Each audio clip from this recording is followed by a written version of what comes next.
be available for that person. Take the initiative to check in with that person.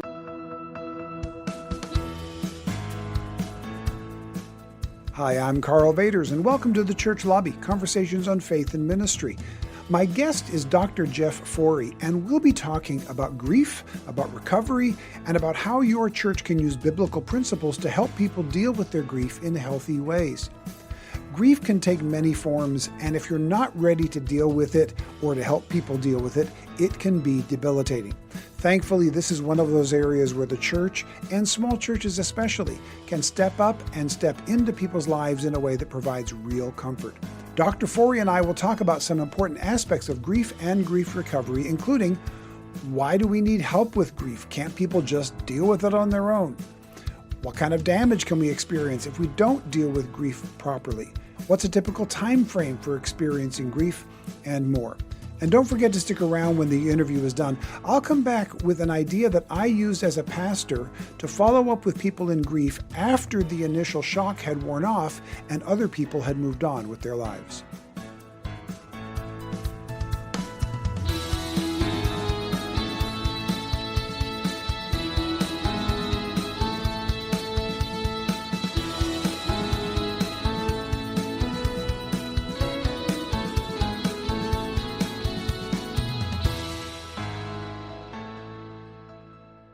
Well, Dr. Jeff Forrey, thank you so much for being in the church lobby today. Welcome. Thank you. I appreciate being here. Now, you oversee a ministry called GriefShare, and we're going to be talking about that today. But before we even get to the specifics of your ministry, is it just me, or has there been a lot more conversation lately about the issues of grief, of burnout, and of these challenges that, I don't know, it seems like years ago that there wasn't as much attention paid to it. I don't know if we were better at handling it. Maybe we just didn't have the tools. But is that something that you've noticed as well? Is there more conversation and more comfort in having conversations about things like grief and burnout and recovery and so on than maybe when you and I were younger? Oh, I agree. There has been a lot more of those kinds of conversations. And I really do believe it's because those topics have finally received the attention that they deserve. I think in the past, there was much more of a reticence to talk about those kinds of issues. And for that reason, they just didn't occur in polite conversation. Mhm. But in recent years, more people have been willing to talk about these things. And these topics have also been more a subject of research as well. And Okay. so that also helps to promote conversation because now people are starting to be asked about those kinds of issues. And so that opens conversation. Okay. I don't know if there's any research on this, but back in the day before we had this kind of research and the understanding of grief and sorrow and so on that we have today, do you think people were just not dealing with it back then, or was there just more natural family and human and neighborhood connection and those things kind of got dealt with in a little more automatic, organic way? Is it a mix of those two? Is there even any objective research that gives us an answer to that? Yeah, when it comes to grief, I think you're right. In years past, there was much more community connectedness among people who they didn't move as much as we do these days. And so relationships developed and grew over time with people who lived next to one another or nearby to one another for an extended period of time.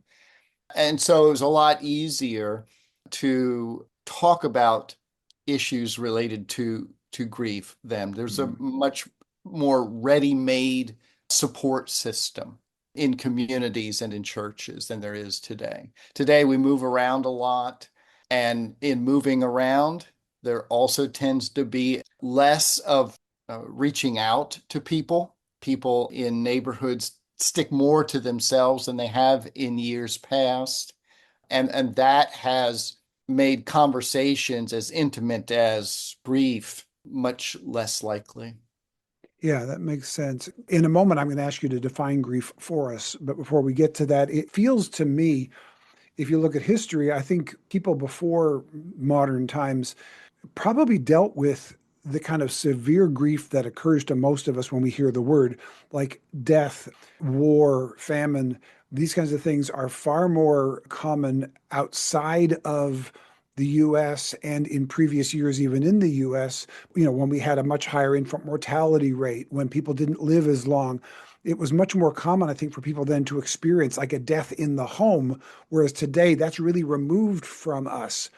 So here we are today, maybe even dealing with those kinds of grieving situations a little less often, but because of the lack of connectedness, maybe it hits us deeper or we don't deal with it as well. Is that part of what's happening here as well, you think? Oh, absolutely. Okay. Absolutely. Yeah, with the development of hospitals and other professional institutions, nursing homes and such, you're right. Fewer and fewer people have exposure to death. And public health policies have also helped to improve people's lives. So again, death is less likely for people to Mm. encounter. And yet, it's just interesting in recent years, with the rise of palliative care and hospice care, there is now more trends toward people dying at home than there has been in the past, in the recent past, I should say, Yeah. when hospitals were developing as a regular institution in communities. Now, with the state of our healthcare system such as it is, with healthcare workers being so burdened with all the demands on their time, and with the desire for especially older people to want to be with their relatives and friends at home, dying at home is now again becoming more common. Yeah, as you're saying it, it reminds me of when I was born, there was an era in American history where the dad was not in the room when the mom was giving birth, Mhm. because there was an era where we felt, well, the doctors just know better. Dad, go out there and hand out cigars when this is done. And then we realized, wait a minute, actually having both parents in the room and understanding how this is, and even in a hospital setting now, we recognize the value of having family in and around for that.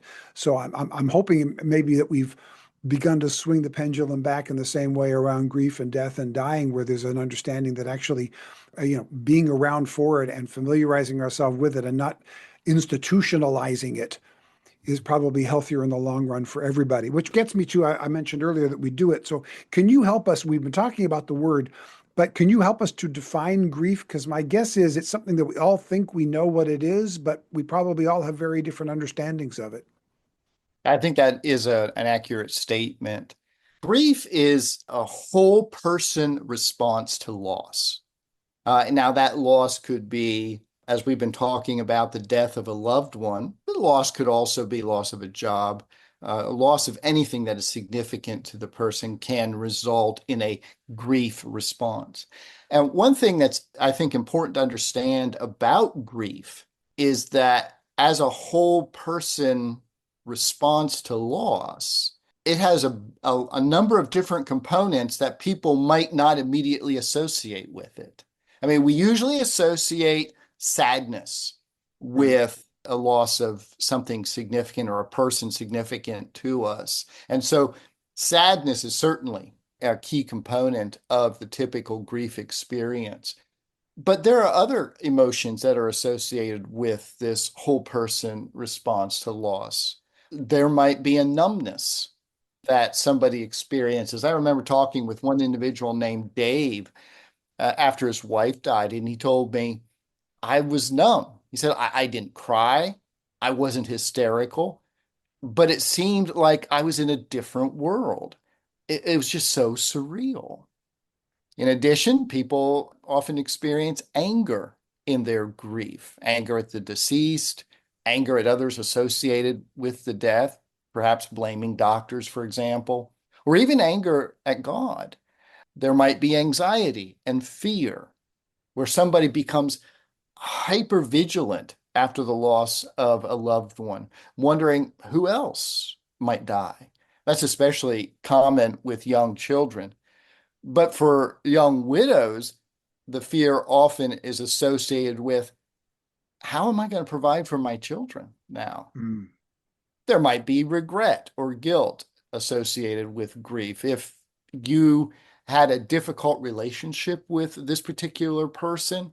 The person was significant to you, but you didn't have an easy, caring relationship with that person, and there might be regret associated with that. Another element of grief that catches people off guard is what is often referred to as mental fog. You might experience an unrelenting flurry of thoughts, a restless mind that makes it difficult to concentrate and to stay focused on tasks. I remember talking with one individual, his name is Al. After his father died by suicide, he told me he would go to work, he would sit in front of his computer, and before he knew it, a whole hour had passed and he had done nothing. Time just Yeah. just flew by for him. Sometimes people get really absent-minded and forgetful. Uh, that can actually lead to some pretty humorous types of situations. I've talked to people, for example, men who realize after they've left the house going to work and they look down at their feet, they have two different shoes on. Mm. Or I talked with one woman who went to the grocery store, and after she was done putting her groceries in her car, she realized she didn't have her glasses. She looked all around. She couldn't see her glasses in the car. She went back in the store, retraced her steps in the store, and one of the clerks came up to her and said, "Ma'am, can I help you find something?" And she said, "Yeah, I'm looking for my glasses." And the clerk said, "Ma'am, you mean the ones on top of your head?" And she realized that that's what she had Mm. done with her glasses, but she had forgotten. Yeah. There might be physical symptoms associated with grief, difficulty sleeping, difficulty eating. There might be increased muscular tension, and thus various body aches. There's this very commonly a tightness in the chest and the throat that people will experience. There might be difficulties with relationships as well, because people who know you well, if you're in grief, just might feel uncomfortable around you. They don't Yeah. know what to say. Sometimes they do avoid you, unfortunately. And so that leads to a strain on relationships. So all of these are potential components of this experience of grief, and they're varied enough that it's not immediately obvious to everybody that what they're going through is quote unquote normal.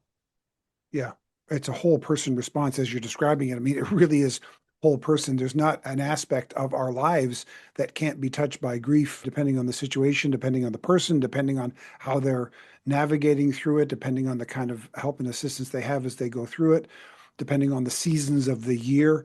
A Mhm. lot of what you're talking about, this is actually the second conversation we've had recently about grief on the podcast. In episode 112, I talked with Leanne Friesen about her book Grieving Room. And the big part of what she talked about it was providing room for people to experience all the things that you just referred to, from awkwardness to feeling stupid to feeling sad to feeling angry to financial loss to all the other things and to feel guilty. So, as we're dealing with grief, one of the things that because the main audience for this podcast is pastors and church leaders, specifically of smaller churches, which means most of even the lead pastors who are listening to us right now are going to be the main person who is from the church in the life of a person who's grieving. It's not going to be handed off to the counseling department in a smaller church. The lead pastor is going to be navigating through this themselves. So lead pastors aren't necessarily going to have the kind of training specifically in grief recovery that the head of a counseling department in a megachurch is going to have. So we need help from folks like you so that we can be ready for these eventualities and inevitabilities. There's no way we're going to go through pastoral ministry and not deal with grieving people. I mean, it's one of the primary things that pastors are called for is times of grief. As you just been describing this, and I've heard it before, and well, let me ask for your confirmation or editing of this. My guess is that there's no wrong way to grieve, but there are healthy and unhealthy ways to deal with what you're dealing with in grief. Is that a fairly accurate way to phrase that? Absolutely. Absolutely. Okay. There are so many variables that affect a person's experience of grief that there can be a wide range of challenges that people have as they deal with the death of a loved one. The nature of that relationship with the person who died is one big variable. Whether or not there are other stressors in your life is another variable. How Mm. you've learned to deal with stress in the past is a variable. And the kinds of adjustments you have to make now without that person being in your life is a variable. So, because there's so many different variables that affect our experience of grief, there isn't just one prescribed way that people should expect to experience grief. Even the same person will likely experience grief differently at different times in his or her life Sure. because you change as well. The previous grief changed you, and now you're a different person the next time grief comes along. Yeah. That's right. That's Yeah, right. that makes Yes. sense. And so, but we don't often think about that. Yeah. And so it can really catch us off guard if we're not aware of those dynamics. Yeah. Now, for people, again, small church pastors particularly, who are not trained in this especially, but who are going to be called into grief situations, one of the fears that I think a lot of pastors have in these situations is, okay, I don't want to say the wrong thing. I don't want to do the wrong thing. And so sometimes we maybe say too little, maybe we say too much. Is there a place between not dealing with it at all, saying the wrong thing, or talking too much? Is there any one of those three that's more dangerous than another, or how would you help us to navigate between those three concerns that a lot of us are going to face in these situations? Well, I would say, first of all, we want to be careful not to downplay the significance of a person's grief Mm, and not to give cliched, trite responses. Well, he's better off. He's no longer suffering. Those kinds of reactions don't actually address the individual in front of you. yeah. And so those kinds of responses are not helpful. And a lot of the time when I've seen it, it feels to me like a deflection mechanism from the person who says it because they're not really wanting to deal with the grief. They're not wanting to lean into it and they're not wanting to acknowledge it. They're just wanting to kind of make it go away. So it's like, there's more fish in the sea. At least you got two other kids, or right. These kinds of things that when you hear them as a third party, I mean, I've at times I've physically stepped back when I've heard some of those things because they've been so jarringly inappropriate in times of grief. But it feels like that person they're trying to say the right thing, but they're also just wanting to get out of the situation, it seems. And it seems to me like being present and listening is probably better than if you can't figure out what to say, just hang around and say nothing. That's kind of been my go-to. But Being present is really important. mm, In fact, it's sometimes referred to as the ministry of presence. I remember talking with one young woman after she had had yet another miscarriage. She was in a very dark place, and she called a friend of hers to come over. Her friend arrived and just stayed with her the entire day while this woman's husband was at work. And she told me, I'll never forget that just having her here made a difference. We yeah, didn't talk. She didn't have to feel like she had to have to talk. And she said, that's what made this such an important thing for me that day. She talked about the ministry of presence that friend fulfilled for her. And the reason that is so helpful is because everybody knows you can't change the situation when somebody has died. yeah. That's very clear. So to try to make the griever feel better in the moment is not going to be well received, and it's not necessary. It's But not healthy. no, Yeah. your presence with that person, available to talk if the Mhm. griever wants to talk, or simply to sit there and to remind the griever that he or she doesn't have to go through this alone is very important. Another component of ministry in these times could be doing helpful tasks around the house or maybe doing some yard work, offering to do things that will be helpful to that person. That person might not think immediately of all the things that need to be done. So asking, what can I do for you, might not get you a clear response. But Yeah. if you're there and you can see things that could be done, offer to help out in those ways. Yeah, I've noticed that. I mean, the tendency for people to say, let me know if I can help. And then, of course, they're not going to let you know. They're not going to call you up the next day and say, can pick up my laundry for me? That's not going to happen. But like you're saying, if you are present, if you are there with them and you see the situation and go, hey, dinner needs to be cleaned up. I'm going to do that for you while you stay and you talk with the friends who have shown up to comfort you, rather than let me know if I can help. Actually offering a specific thing, or actually just stepping in and doing something, depending on how close you are to the person and how appropriate that is, given whatever, friendship or intimacy you have with them.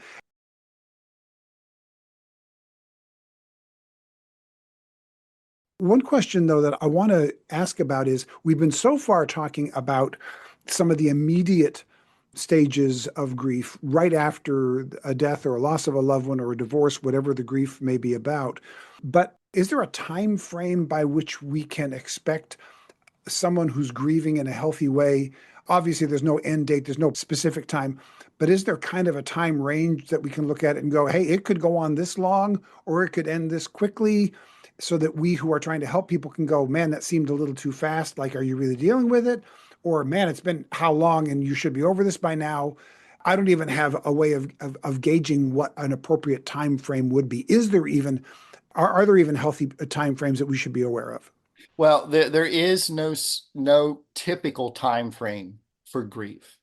Okay. Usually, when people ask this kind of question, they have in mind, when will this initial intense experience of grief let up? And although there's no typical time frame that we can give, because there are so many variables that affect people's experience of grief, I would say if you find over a period of, let's say, a year, that your life really isn't moving forward, and you find yourself just overwhelmed with thoughts about the person who has died, and you're not able to make productive adjustments in your life without that person, then counseling certainly is warranted.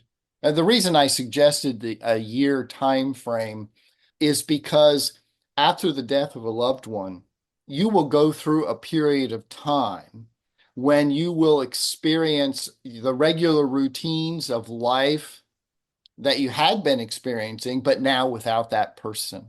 And so there are a lot of first time experiences without that individual that had been significant in the past. Birthdays, anniversaries, holidays, vacations that were typically taken. When you go through, especially the first year, without that loved one being present, there will be, these waves of more intense grief at those times, sometimes leading up to those significant days, sometimes immediately after. It varies there. But you can expect these waves of grief to come, especially in the first year. But certainly, if you find that your life is at a standstill and you really can't move forward, then professional help is certainly warranted. And when I say life at a standstill, here are some of the things that you might look out for. Avoidance of reminders of the deceased person. Now, I don't want to go in that person's room. I don't want to see Mm, pictures of that person, that kind of thing. Ongoing and unrelenting yearning for that person. You can't stop thinking about that person. There might be bitterness associated with that as well. If you're isolating from people, or if there's no desire to plan for the future, or to pursue interests that you have had, or if life just feels meaningless, those are clear indicators that right. life has come to a standstill for you, and professional help really is needed Yeah. for get you work through And, that. and, and I would imagine suicidal thoughts, thoughts of attempts at self-harm, those kinds of things obviously would be huge red flags that this is Absolutely. not being dealt with in a healthy way and you're going to need some help.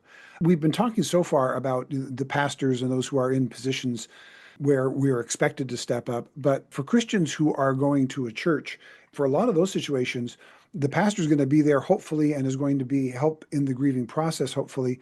But probably there's going to be more time spent with fellow Christians, just average, regular folks in the church. So, what advice and ideas would you give for the average congregation member who's trying to help a friend, a fellow believer who's experiencing grief or has gone through grief? How do we walk alongside them in some healthy ways? Sure. I would say be available for that person. Take the initiative to check in with that person. Call the individual and ask, how are you doing today? Or what have you struggled with today? And just talk about whatever the person has to say in response to a question like that. If you visit with the person, look for ways in which you can be helpful to that person, as we talked about earlier.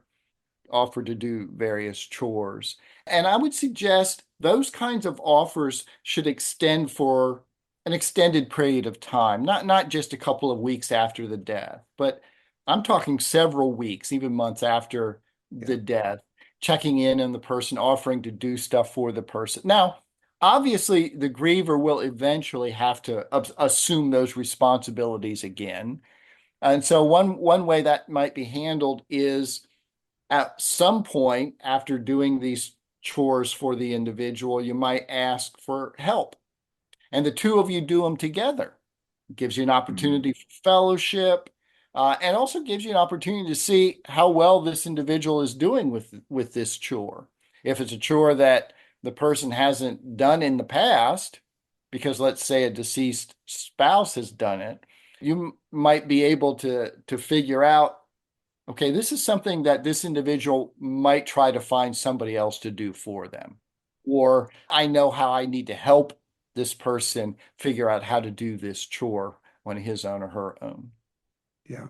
Now, part of the reason I'm talking with you particularly today is because I became aware of the ministry that you oversee called GriefShare at griefshare.org. And you offer tools there for grief recovery. Can you walk us through what is a GriefShare and how does it help churches and pastors walk with people through these kinds of situations? Absolutely. GriefShare is a ministry to people who've lost a loved one to death. And it is a 13-week program. And typically, the way it's worked is that a group of individuals from a church oversee this ministry. They offer these 13 weeks where there's a meeting that occurs once a week, typically for a couple of hours or so. During those meetings, the participants get to know one another. They get to watch a 30-minute video in which experts and people who've gone through grief share their experiences and share some tips on how to deal with the various facets of grief that we've mentioned, loneliness, sadness, anger, anxiety, those kinds of issues. And then there's also at these meetings an opportunity to have small group discussions in which the participants reflect on what they've seen in the video, what they thought was helpful, how that might relate to their own experiences. And then that also tends to stimulate conversation between participants and saying, oh, well, yeah, I experienced something like that. And what I found helpful was, and so this kind of ministry then starts to snowball over a period of those 13 meetings that occur. And there are also supplementary resources associated with the main curriculum that help people go deeper into either their particular losses or the particular challenges that they have had in their experience with grief. And if somebody is interested in locating a GriefShare group, they can go to the website griefshare.org and click on the tab on the page, find a group, and then that will take them to a page where they can supply their zip code and a radius, a distance from that zip code that a person would be willing to travel. And then the churches that offer GriefShare groups will come up on a list for that person. And also There are online GriefShare groups as well. So you don't have the Okay. geography limitation there. Yeah, that was going to be my next question when you were mentioning zip codes was, is there opportunity for those who are even outside the US? So Oh, online yes. options would be available. Good. Yeah, there is, absolutely. And one of the things that we have found is that GriefShare is a phenomenal outreach ministry tool. And we've designed GriefShare to be an outreach ministry tool as well. We want people to experience the hope that's available in a relationship with Jesus Christ, for sure. And that is shared with people in the program. But we designed it in such a way that we help people, first of all, understand the compassion of our Lord. And then eventually they will be exposed to the gospel of Jesus Christ. And so this has been a phenomenal outreach tool. We regularly hear from leaders telling us that the participants in their groups are mostly from the community around the Mhm. church and individuals who have not gone to church. But when you're experiencing the grief associated with the loss of a significant person, that raises a whole lot of huge questions Yeah. that people are willing to come to the church to ask those questions. And Grief Share is a program designed to try to answer some of those questions. Yeah, that makes a lot of sense, especially in a smaller congregation. A pastor may be going, okay, I don't know anybody right now who's dealing with that. And how am I going to start a group? Or if I've just got one person who just lost somebody, I've got to make one or two people. How do we start a group for that? But it really is an outreach and ministry to the community. There are people around you, no question, even in the smallest community and the smallest congregation, you've got a lot of people around you who have experienced, who are experiencing grief and who don't know where to go to find it. And they're going to go online and they're going to Google, grief recovery or something like that. And so if you're registered with GriefShare and you're doing it through that, one, you get the help for it from people that you can trust who have a biblical viewpoint on it and who have the professional experience to help you with it.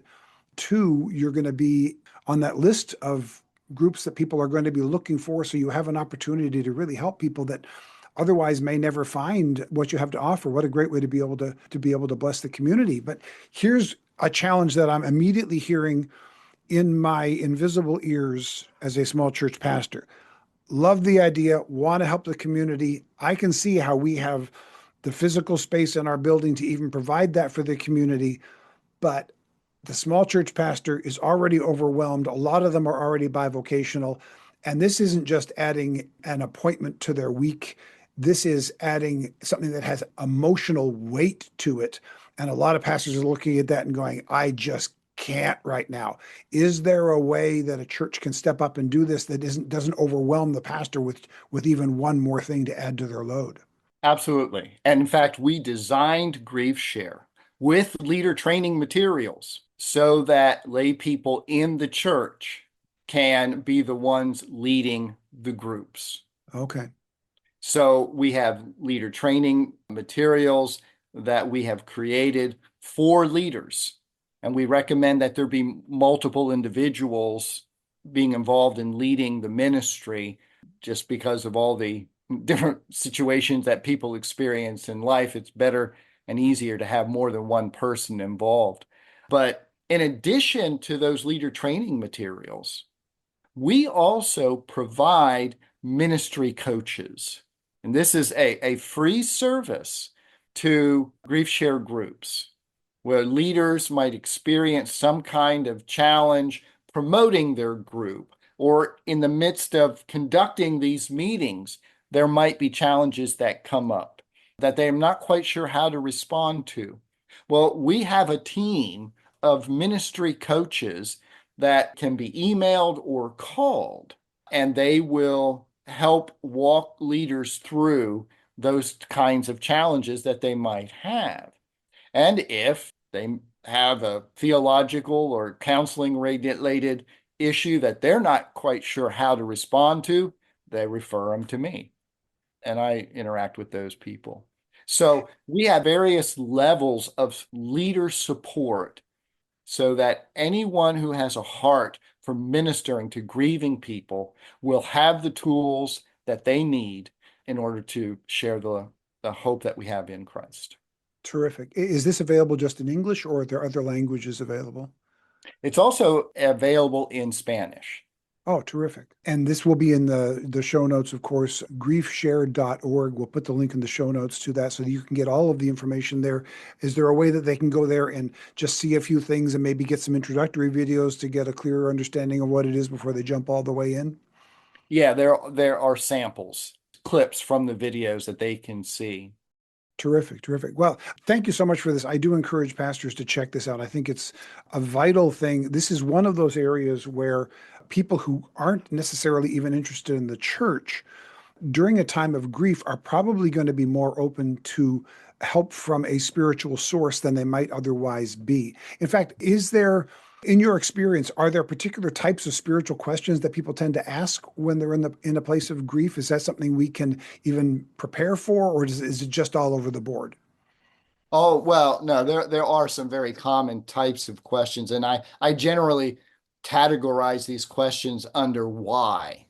The Okay. why questions, which can come in a variety of different forms. Why did the Lord allow this tragedy? Why didn't God answer my prayers? Why does the Lord feel so distant from me? Those Hmm. are the most common types of questions, spiritual questions. Sometimes, what's it like in heaven? What's my loved one experiencing? Will I see my loved one in the future? I mean, and these are the types of questions that are addressed in various sessions in GriefShare. Okay, I can feel the relief of people as you describe that. Oh, those questions, there's actually help to answer those questions. I can feel people being relieved already because those are tough ones to deal with, but they are important. And if we can offer some assistance in that to people, we can really be a blessing to them at a time of such great need. So that's links again to all of this will be in the show notes. But let's go to the lightning round to finish up our time together. And we've got 4 questions for you, Dr. Forrey. Question number 1 is this: what are the biggest changes you've seen in your field of ministry in the last few years, and how have you adapted to them? Actually, the biggest change has been the growth in secular professionals talking about grief and loss. And the reason I mention that as a challenge is because of the secular perspective, they start to think about or talk about grief and death in ways that are just horizontal, based Okay, on yeah, what people experience. And that makes it more challenging then to help people broaden their perspective, the perspective that we have in the scriptures from our Lord, who helps us to understand these matters in a different way. So that has been a challenge. But one thing that I have done in response is to start where people are and say, okay, let's talk about what you've heard or the questions that you have. And then I will try to lead them in, and as I respond to their concerns or questions, I introduce a biblical perspective as I start from where they are and take them in the direction that I think the scriptures would have them go. great. So an openness to that. That's wonderful to hear that there's an openness to that, because there are fewer and fewer open doors for spiritual conversations in our culture today, or so it seems. But there are some of them that are opening, and that's one of them. Second question is this: what free resource, like an app or a website, has helped you lately that you would recommend for small church ministry? Well, in addition to churchinitiative.org, which is the ministry host for GriefShare and divorce care, I've also often been helped by the resources available through the Christian Counseling and Educational Foundation, ccef.org, and a ministry outside of Philadelphia. There's also helpful resources on the Biblical Counseling Coalition's website. Okay, good to know. Good to know. We'll put those in the show notes. What's the best piece of ministry advice you've ever received? Best piece of ministry advice: listen.